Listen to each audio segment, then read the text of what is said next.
আসসালামু আলাইকুম ওয়া রাহমাতুল্লাহ। সুপ্রিয় আলোর পথের দর্শক মণ্ডলী, আশা করি মহান আল্লাহ রব্বুল আলামিনের অশেষ মেহেরবানি ও দয়ায় আপনারা সবাই ভালো আছেন। প্রিয় দর্শক, অনেক সময় দেখা যায় মুয়াজ্জিনের সুমধুর কণ্ঠস্বরের আজান ভেসে আসে, আল্লাহু আকবার আল্লাহু আকবার। তখন আকাশের দিকে মুখ করে কুকুরগুলো ঘেউ ঘেউ করে ডেকে ওঠে। অনেকের মনে প্রশ্ন জাগতে পারে, কুকুরগুলো আজান শোনা মাত্রই এত উচ্চস্বরে কেন ডাকে?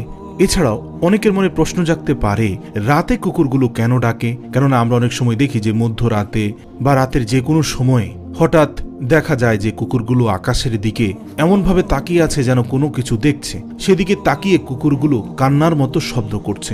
চলুন এর কারণগুলো আমরা হাদিসের আলোকে জেনে নিই। বিষয়টি সম্পর্কে জানলে সত্যি আপনি অবাক হবেন যে রাতে কুকুর কেন কাঁদে বা কেন ডাকে। রাতের বেলা কুকুর ঘেউ ঘেউ করে এ বিষয়ে হাদিসে এসেছে। জাবের ইবনে আব্দুল্লাহ রাদিয়াল্লাহু তাআলা আনহু তিনি বলেন, রাসূলুল্লাহ সাল্লাল্লাহু আলাইহি ওয়াসাল্লাম বলেন, রাত্রিবেলা তোমরা যখন কুকুরের ঘেউ ঘেউ শব্দ এবং কান্নার শব্দ অথবা গাধার ডাক শুনতে পাও, তখন আল্লাহর কাছে আশ্রয় প্রার্থনা করো, কারণ এরা এমন কিছু দেখতে পায় যা তোমরা দেখতে পাও না।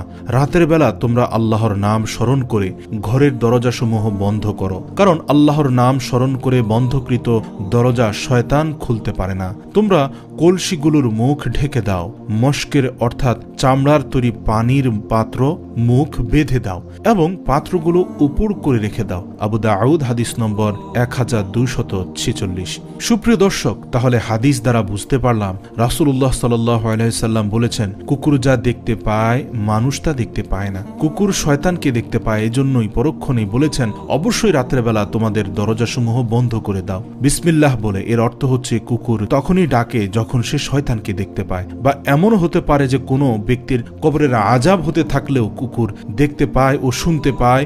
আমরা জানি রাসূল সাল্লাল্লাহু আলাইহি ওয়াসাল্লাম বলেছেন, বোবা জীবজন্তু পশু পাখি কবরের আযাব দেখতে ও শুনতে পারে। তাই বন্ধুরা, আমরা রাতে যখন কুকুরের ডাক শুনবো তখন আমরা পড়বো আউযু বিল্লাহি মিনাশ শাইতানির রাজিম। প্রিয় দর্শক মণ্ডলী, আজ আপনাদের জন্য কুকুর বিষয়ে কিছু কথা বলার চেষ্টা করব।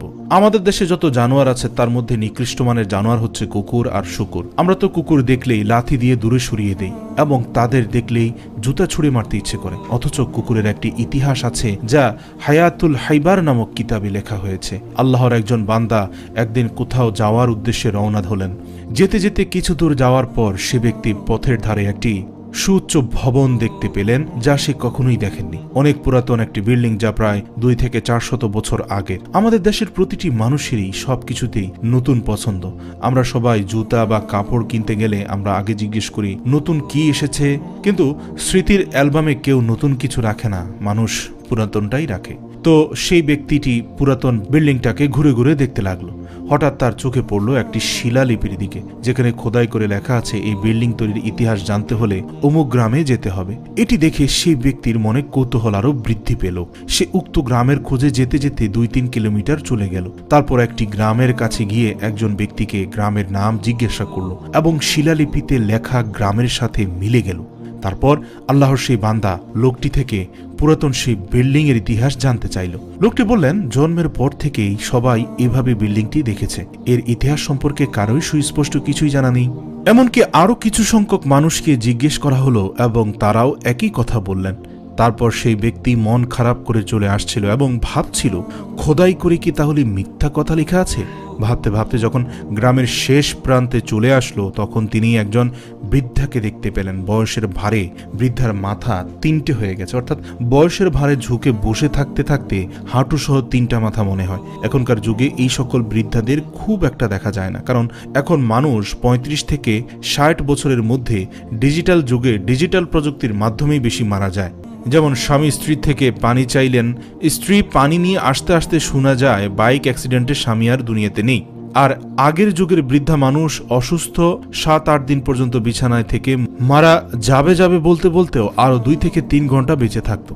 যাই হোক, সবই আল্লাহর হুকুম। তখন কেউ পানি দিত, কেউ দুধ দিত, কেউ ক্ষমা চাওয়ার সুযোগ পেত। তাছাড়া ক্ষমা চাওয়াটা একটি ভালো পদ্ধতি, কিন্তু হঠাৎ মৃত্যু ভালো না। রাসূল সাল্লাল্লাহু আলাইহি ওয়াসাল্লাম হঠাৎ মৃত্যু থেকে আল্লাহর কাছে পানা চেয়েছেন। তো যাই হোক, আল্লাহর সেই বান্দা বৃদ্ধার কাছে গেল এবং জিজ্ঞেস করলো, এই গ্রামের নামটি কি এটা? উত্তরে বৃদ্ধা বললেন, হ্যাঁ, কিন্তু তুমি কোথায় থেকে জানো এবং তুমি কোথায় থাকো?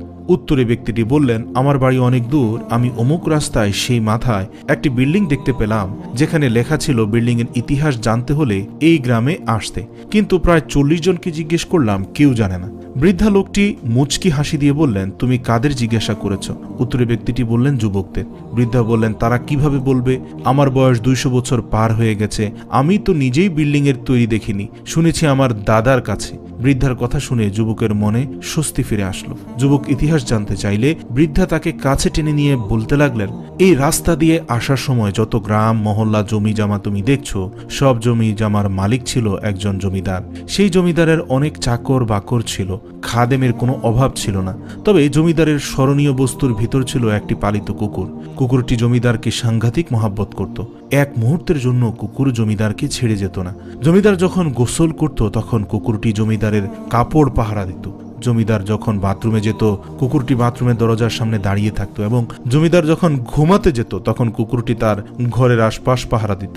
একদিন জমিদারের এক ভিআইপি মহলে যাওয়ার কথা। জমিদার চিন্তা করতে লাগলেন, কুকুরটি আমাকে ছাড়া এক মুহূর্ত থাকতে পারে না, আমি ভিআইপি মহলে যাব, কুকুরটি আমার সাথে গেলে আমার মান সম্মান থাকবে না। এই জন্য সে বুদ্ধি করে একটি ঘরের ভিতরে ঢুকলো। কুকুর তার সাথে সাথে ঘরে ঢুকে গেলে চাকরদের বলে সেই ঘরের দরজা বন্ধ করে দিল, এবং তারপর কুকুরের গলায় শিকল লাগিয়ে দেওয়া হলো এবং শক্ত পিলারের সাথে বেঁধে রাখা হলো।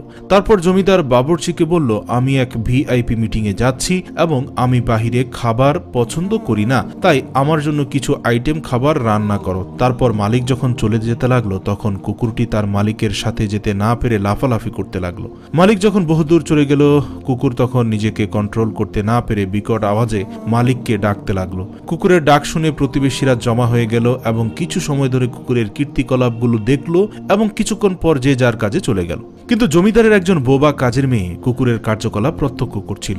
এ সময় বাবুর্চি খাবার তৈরি করে ওই ঘরে তাকের উপর রেখে গেল। ঘরের মধ্যে কেউ নেই, শুধু কুকুর আর বোবা মেয়েটি ছাড়া। এর কিছুক্ষণ পর হঠাৎ দেখতে পেল যে একটি কালো বিষধর সাপ কোথা থেকে উড়ে এসে বাবুর্চির রেখে যাওয়া উক্ত খাবারের মধ্যে মুখ দিয়ে কিছুক্ষণ থাকার পর আবার উড়ে চলে গেল।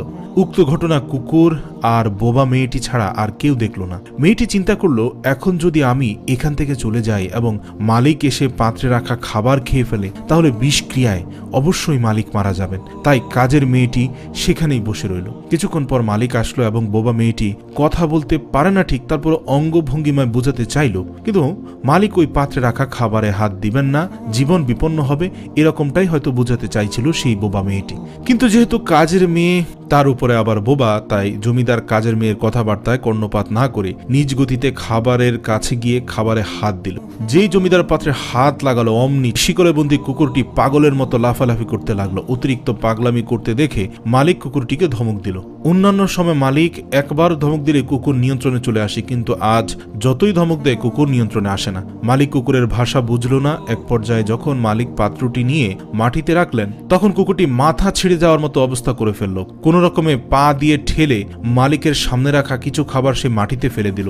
যেই মাত্র খাবার মাটিতে ফেলে দিল মালিক দেখে রাগ হয়ে গেল। এক পর্যায়ে ক্রোধে মালিক কুকুরটিকে কয়েকটি লাথি মারতে লাগলো এবং কুকুর রক্তাক্ত হয়ে গেল, কিন্তু তারপরও সে তার মিশন থেকে পিছপা হটেনি। কুকুরকে ধমকানো শাসানোর পরও কুকুর থামে না। এক পর্যায়ে মালিক দাঁড়িয়ে ক্রোধে চিন্তা করলেন, যেই খাবারের মধ্যে কুকুরের পায়ের ছোঁয়া লেগেছে সেই খাবার তো খাওয়া যাবে না।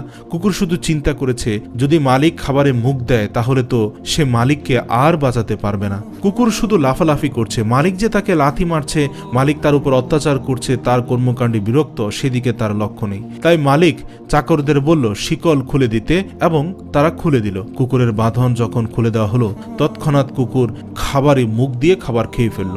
এটি দেখে মালিকের ক্রোধ আরও অধিক পরিমাণে বেড়ে গেল। মালিক দাঁড়িয়ে ক্রোধে ফসফস করতে লাগলো যেন কুকুরকে আজ মেরেই ফেলবে। মনে মনে প্রস্তুতি নিল আজ কুকুরটাকে আর রাখবো না। কিন্তু সে দেখতে পেল 2 মিনিটের মধ্যে তার নিজেকে মারতে হলো না, কুকুরটি নিজে থেকেই আস্তে আস্তে দুর্বল হয়ে গেল, মুখ দিয়ে ফেনা পড়তে লাগলো। এক পর্যায়ে জমিনে পড়ে গিয়ে হাত পা নাড়তে নাড়তে কুকুরটি শেষ নিঃশ্বাস ত্যাগ করলো। মালিকের মস্তিষ্ক তখন খুলে গেল, ব্যাপার কি, কুকুর খাবারে মুখ দেওয়ার পর এভাবে মারা গেল কেন? এর মধ্যেই সেই বোবা মেয়েটির দিকে মালিক মনোযোগী হলেন। জিজ্ঞাসা করলেন, কি হয়েছিল আমাকে তোর অঙ্গভঙ্গিমা দ্বারা বুঝিয়ে বল। তখন কাজের মেয়েটি, সেই বোবা মেয়েটি চোখের পানি ছেড়ে দিয়ে অঙ্গভঙ্গিমায় বোঝালো। ঘরের মধ্যে কেউ ছিল না, আমি আর কুকুর ছিলাম। আপনার বাবুর্চি খাবার তৈরি করে মুখ না ঢেকেই রেখে চলে গেল। আমরা নিশ্চিত চোখে দেখতে পেলাম উড়ন্ত একটি বিষধর সাপ এসে আপনার খাবারে বিষ ঢেলে চলে গেল। আমি চিন্তা করলাম, আমি যদি এখান থেকে চলে যাই, এমত অবস্থায় আপনি এসে যদি খাবারে মুখ দেন তাহলে আপনি বাঁচবেন না। এই জন্য সব কাজ ফেলে আমি আপনাকে সাবধান করার জন্য এখানে বসে রইলাম, কিন্তু আপনি তো আমার কোনো কথাই শুনলেন না, আমাকে উপেক্ষা করলেন। আমি অনেকভাবে আপনাকে বোঝাতে চেয়েছিলাম, যেহেতু আমার গলার স্বর নেই, কিন্তু আপনি বুঝতে পারেননি।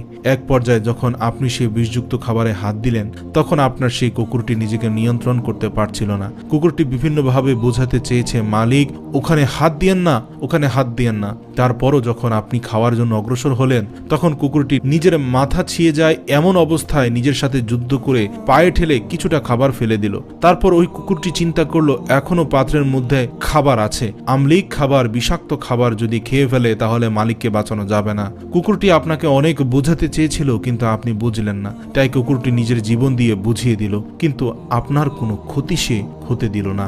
প্রিয় দর্শক, আপনাদের কাছে জিজ্ঞাসা করতে চাই, কুকুর নিজের মালিককে বাঁচানোর জন্য নিজের জীবন বিসর্জন দেয়, অথচ মালিক কুকুরের জন্য খাবারের কোনো মেনু দেয় নাই, থাকার জন্য একটি সুন্দর ঘর দেয় নাই, এবং কুকুর নিজে জাগ্রত থেকে সারা রাত তার মালিককে পাহারা দিল। এবং যে মালিক কুকুরকে 2 দিন 3 দিন পর পর খাবার দিল, সে কুকুর যদি এমন মালিকের জন্য জীবন দেয়, তাহলে মুসলমান ভাইরা, আমাদের মালিক তো আমাদের জন্য খাবারের মেনু দিয়েছেন, আমাদের মালিক তো থাকার জন্য উন্নত বাসস্থান করেছেন। শুধু তাই নয়, কুকুর যদি নিজে রাত জেগে মালিককে পাহারাদারি করে, আমাদের মালিক তো রাত জেগে আমাদের জন্য পাহারাদারি করেন। আমাদের মালিক বলেন, লা তাখুযুহু সিনাতুন ওয়ালা নাউম, আমাকে কোনো নিদ্রাও স্পর্শ করে না। ও আমার বান্দাবান্দি, তোমরা রাতের বেলায় ঘুমিয়ে যাও, আমি একটা মুহূর্তের জন্য ঘুমাই না। আমি যদি ঘুমিয়ে যাই, এই মুহূর্তে আমার কোনো বান্দাবান্দি যদি মুসিবতের মধ্যে পড়ে এবং সে যদি আমাকে ডাক দেয়, তখন কে তাকে মুসিবত থেকে উদ্ধার করবে? আমি রব্বুল আলামিন, সর্বময় ক্ষমতার অধিকারী, প্রতিনিয়ত তোমাদের সাহায্য করি। আমি রহমান রাহিম, আমি সেই সৃষ্টিকর্তা যিনি নাপাক পানি থেকে তোমাদের সৃষ্টি করেছি। আমি সেই সৃষ্টিকর্তা, আমি সেখান থেকে তোমাদের সৃষ্টি করেছি যেখান থেকে তোমাদের কোনো অস্তিত্বই ছিল না। আমি আমার চোখের ভিতরে কখনো নিদ্রা আসতে দেই না।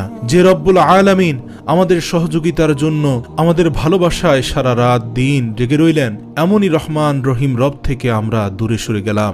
শেষ পর্যন্ত যখন বোবা মেয়েটি থেকে জমিদার সব কথা জানলেন, জমিদার তখন চোখের পানি ছেড়ে অনেক সময় ধরে ক্রন্দন করলেন। জমিদারের পর ঘোষণা দিল, যে কুকুর তার জীবন বিসর্জন দিয়ে আমার জীবন রক্ষার চেষ্টা করলো, এই কুকুরের লাশ যেখানে সেখানে ফেলে দেওয়া যায় না।